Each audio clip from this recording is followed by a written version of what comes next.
Good evening, class. We've made it to week 7, and I'd like to share with you this week's discussion on accomplishments and conflicts. And as you've learned throughout the past few weeks, my leader of choice is Michelle Oliver, and her most remarkable accomplishment is really setting her public icon in the world of marketing in the UK as one of the most influential marketers, bringing out the Mars chocolate brand in a quote-unquote uncharted territory with her 2016 campaign of Maltese chocolates.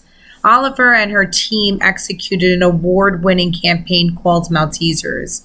Look on the light side. And according to the inspirationroom.com, an online news article published on September 9, 2016, Oliver and her team had created short 15, 20, 30-second television spots created featuring actors with disabilities celebrating universal awkward situations or moments in life, such as dealing with a new boyfriend or girlfriend, bad behaviors at weddings, etc.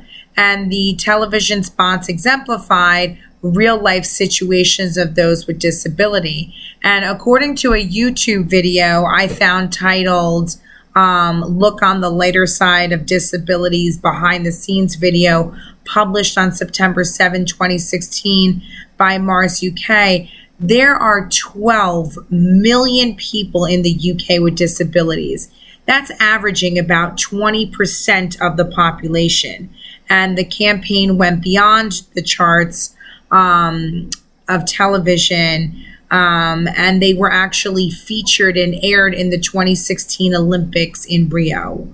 Another news article that I researched titled Power 100 2018, titled How Michelle Oliver Brought Mars into Uncharted Territory by Sela Snowball on May 16, 2016. It stated that the Maltesers disability campaign delivered a record-breaking sales growth of 8% for the brand and a 20% uplift in brand affinity and a strong affinity of awards for its creativity. Some of these awards were accredited by well-known UK companies and, advertising agencies such as Clio's Creative Circle, APG, and the Marketing Society. And the article specifically quotes that Mitch, who is better known as Michelle Oliver, became an overnight heroine and disability champion, marketing success story, role model, and peaker circuit. Her marketing competitors won't stop contacting her, and they wanted to schedule meetings with her as soon as this campaign exploded. I mean, surely this is a remarkable story and branding sticker is what I like to call it, to Oliver and her entire marketing team.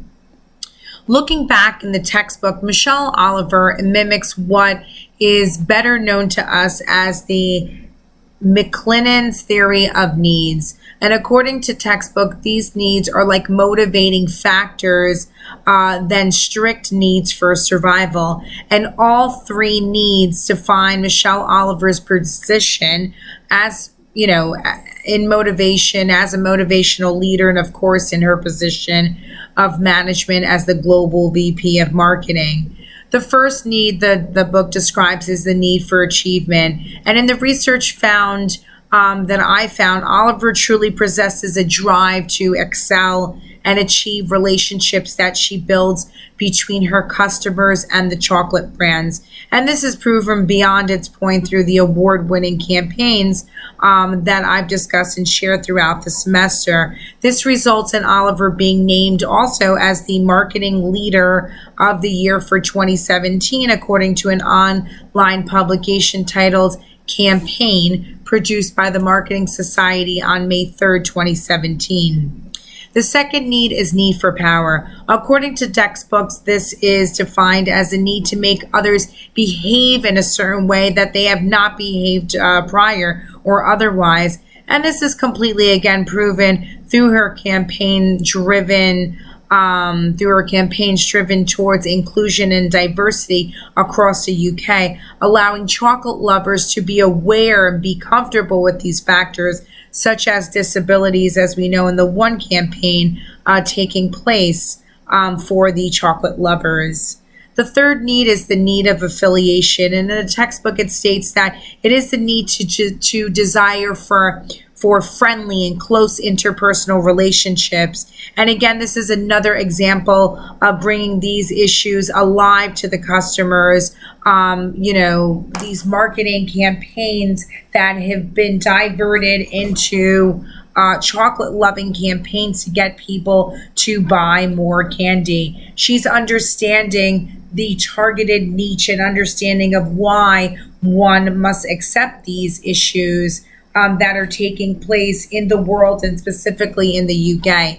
And Oliver's success, her humbleness, her willingness to change the thinking of these consumers is what makes her motivate herself, her team, but also her competitors. And Oliver, in her storytelling, creative campaigns, does this through her chocolate brands.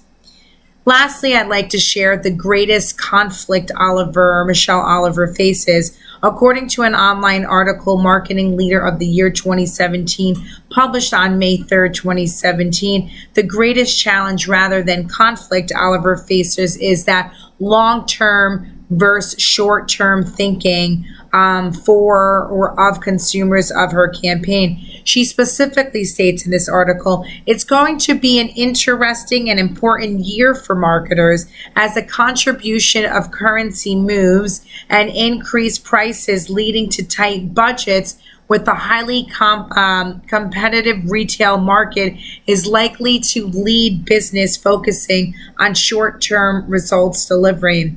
And functional conflict is what we've learned in chapter 14 states that it supports goals of a group while improving performance and constructive form of conflict. And this conflict type can be easily equivalent to the scenarios I've mentioned earlier. And of course, to Oliver's concern of this long-term versus short-term thinking. This view in particular makes it harder for Oliver and her team to understand their consumers' way of thinking, focusing them to be more future focused and equipped with a better understanding of who their consumers are and what their needs are. And this allows their research department over at Mars UK to really be on top of consumer trends to assure that they're delivering campaigns that are not only creating and increasing awareness, but most importantly, increasing revenue and brand awareness as well. The marketing industry, as we know overall throughout the US, is very, very competitive, and keeping the creative mindset to deliver award-winning campaigns such Oliver and her team have executed is truly not going to be easy. And Oliver really must prepare to keep that positive culture that we learned about last week in chapter 14 to assure that her team is properly awarded, sure that they're always hungry and motivated to do their best. I mean, Oliver and her team must really be ready to produce remarkable marketing campaigns moving forward and winning some more awards as well. Thank you.